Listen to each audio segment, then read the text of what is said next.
ಇನ್ನು ಮುಖ್ಯಮಂತ್ರಿ ಸಿದ್ದರಾಮಯ್ಯನವರಿಗೆ ಬ್ರೇಕ್ಫಾಸ್ಟ್ಗೆ ಬನ್ನಿ ಅಂತನ್ಬಿಟ್ಟು ಅವರ ಬ್ರದರ್ ಡಿ ಕೆ ಶಿವಕುಮಾರ್ ಅಧಿಕೃತ ಆಹ್ವಾನ ಕೊಟ್ಟಿದ್ದಾರೆ.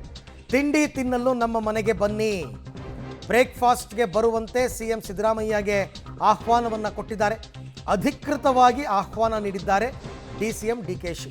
ಮೊನ್ನೆ ಶನಿವಾರನೇ ಹೇಳಿದ್ರಂತೆ, ಈಗ ಮತ್ತೆ ಕರೆ ಮಾಡಿ ಹೇಳಿದ್ದಾರೆ. ಡಿ ಕೆ ಶಿವಕುಮಾರ್ ಆಹ್ವಾನವನ್ನು ಒಪ್ಪಿದ್ದಾರೆ ಸಿಎಂ ಸಿದ್ದರಾಮಯ್ಯ. ಹಾಗಾಗಿ ನಾಳೆ ಬೆಳಿಗ್ಗೆ ಡಿಕೆಶಿ ಮನೆಯಲ್ಲಿ ಸಿಎಂ ಟಿಫನ್ ತಿಂಡಿ ತಿನ್ನೋದಕ್ಕೆ ನಮ್ಮ ಮನೆಗೆ ಬನ್ನಿ ಅಂತ. ಇವತ್ತು ಈಗ ಒಂದು 2 ಗಂಟೆ ಹಿಂದಷ್ಟೇ ಸಿದ್ದರಾಮಯ್ಯನವ್ರು ಹೇಳಿದ್ರು. ಇಲ್ಲ ಅವತ್ತು ಅಂದರು ಬನ್ನಿ ಅಂತ, ನನಗಿನ್ನೂ ಕಾಲ್ ಮಾಡಿ ಹೇಳಿಲ್ಲಪ್ಪ, ನನಗೊಂದು ಕರೆ ಬಂದರೆ ಕರೆದೇ ಕರೀತಾರೆ ಅನ್ನೋ ನಂಬಿಕೆ ನನಗಿದೆ ಅಂತಲೂ ಹೇಳಿದರು. ಅದರಂತೆಯೇ ಈಗ ಸಿದ್ದರಾಮಯ್ಯನವ್ರಿಗೆ ಡಿ ಕೆ ಶಿವಕುಮಾರ್ ಆಹ್ವಾನವನ್ನು ಕೊಟ್ಟಿದ್ದಾರೆ. ಇವತ್ತೆಲ್ಲ ಸಿದ್ದರಾಮಯ್ಯನವ್ರ ಬಗ್ಗೆ ನಾವೆಲ್ಲ ಬ್ರದರ್ಸ್ ಥರ ಕೆಲಸ ಮಾಡ್ತಾ ಇದ್ದೀವಿ, ನಮ್ಮಲ್ಲಿ ಒಗ್ಗಟ್ಟಿದೆ, ಯಾವುದೇ ಭಿನ್ನಾಭಿಪ್ರಾಯ ಇಲ್ಲ ಅಂತೆಲ್ಲ ಒಂದಷ್ಟು ಹೇಳಿದರು. ಅದಾದ ನಂತರ ಸಿದ್ದರಾಮಯ್ಯನವ್ರು ಮಾತನಾಡಿದ್ರು, ಕರೀತಾರೆ ಅಂತ ಅಂದ್ಕೊಂಡಿದ್ದೀನಿ ಅಂತ. ಈಗ ಡಿ ಕೆ ಶಿವಕುಮಾರ್ ಅಧಿಕೃತ ಆಹ್ವಾನ ಕೊಟ್ಟು ಬನ್ನಿ ಅಂತ. ಮೊನ್ನೆ ಸಿದ್ದರಾಮಯ್ಯನವರು ಡಿ ಕೆ ಶಿವಕುಮಾರ್ನ ಕರೆದಿದ್ದರು. ಕಾವೇರಿ ನಿವಾಸಕ್ಕೆ ಹೋಗಿ ಇವರು ಒಟ್ಟೊಟ್ಟಿಗೆ ಬ್ರೇಕ್ಫಾಸ್ಟ್ ಮಾಡಿದರು. ಈಗ ಸಿದ್ದರಾಮಯ್ಯನವ್ರನ್ನ ಡಿ ಕೆ ಶಿವಕುಮಾರ್ ಕರೆದಿದ್ದಾರೆ. ನಮ್ಮ ಮನೆಗೆ ಬನ್ನಿ, ಸದಾಶಿವನಗರದ ಮನೆಗೆ ಹೋಗಿ ನಾಳೆ ಅವರು ಬ್ರೇಕ್ಫಾಸ್ಟ್ ಮೀಟಿಂಗನ್ನು ಮಾಡ್ತಾರೆ. ಮಾಡಲಪ್ಪ, ಅದು ನಂದು ಸಿ ಎಮ್ದು ಸಂಬಂಧಪಟ್ಟಂಥ ವಿಚಾರ. ನಾವಿಬ್ಬರು ಬ್ರದರ್ಸ್ ಥರ ಕೆಲಸ ಮಾಡ್ಕೊಂಡು ಹೋಗ್ತಾ ಇದ್ದೀವಿ.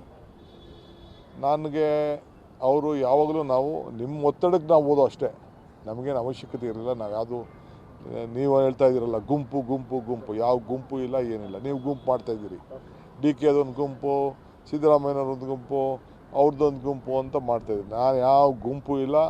ನನ್ನ ಜೊತೆ 140 ಜನ ಇದ್ದಾರೆ. ಅರ್ಥ ಆಯ್ತಾ? ಯಾರು ಹುಟ್ಟುವಾಗ ಒಬ್ಬನೇ ಹುಡ್ತೀವಿ, ಸಾಯುವಾಗ ಒಬ್ಬರೇ ಇರ್ತೀವಿ. ಬಟ್ ಪಾರ್ಟಿ ಅಂತ ಅಂದಮೇಲೆ ಎಲ್ಲರೂ ಒಟ್ಟಿಗೆ ತೆಗೆದುಕೊಂಡು ಹೋಗ್ತೀವಿ. ಸೊ ಅದರಿಂದ ನೀವೇನು ಚಿಂತೆ ಮಾಡೋಕ್ಕೆ ಹೋಗಬೇಡಿ. ನಾಳೆ ಬ್ರೇಕ್ಫಾಸ್ಟ್ ವಿಚಾರ ಬಗ್ಗೆ ಏನಾದರೂ ಕೂಡ ಅವತ್ತು ಹೇಳಿದ್ರು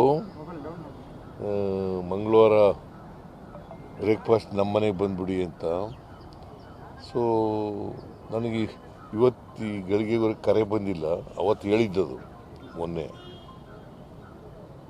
ಕರೆದ್ರೆ ಹೋಗ್ತೀನಿ, ಗೊತ್ತಿಲ್ಲ, ಕರಿಬಹುದು.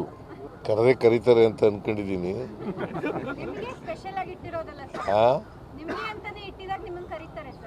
ಹೌದಾ?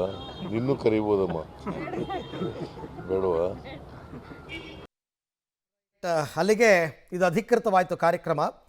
ಬಟ್ ಏನಂದರೆ, ಈ ಹಿಂದೆ ಎಲ್ಲ ಯಾವಾಗಲೂ ಈ ಥರ ಪದ್ಧತಿ ಇರಲಿಲ್ಲ. ಅವ್ರ ಮನೆಗೆ ಇವ್ರು ಹೋಗೋದು, ಇವ್ರ ಮನೆಗೆ ಅವ್ರು ಹೋಗೋದು. ಹೈಕಮಾಂಡ್ ನಿರ್ದೇಶನದಂತೆ ಸಿದ್ದರಾಮಯ್ಯನವರು ಡಿ ಕೆ ಶಿವಕುಮಾರ್ ಅವ್ರನ್ನ ಕರೆದಿದ್ದರು, ಒಟ್ಟೊಟ್ಟಿಗೆ ತಿಂಡಿ ತಿಂದರು, ಒಗ್ಗಟ್ಟು ಸಾರಿದ್ರು.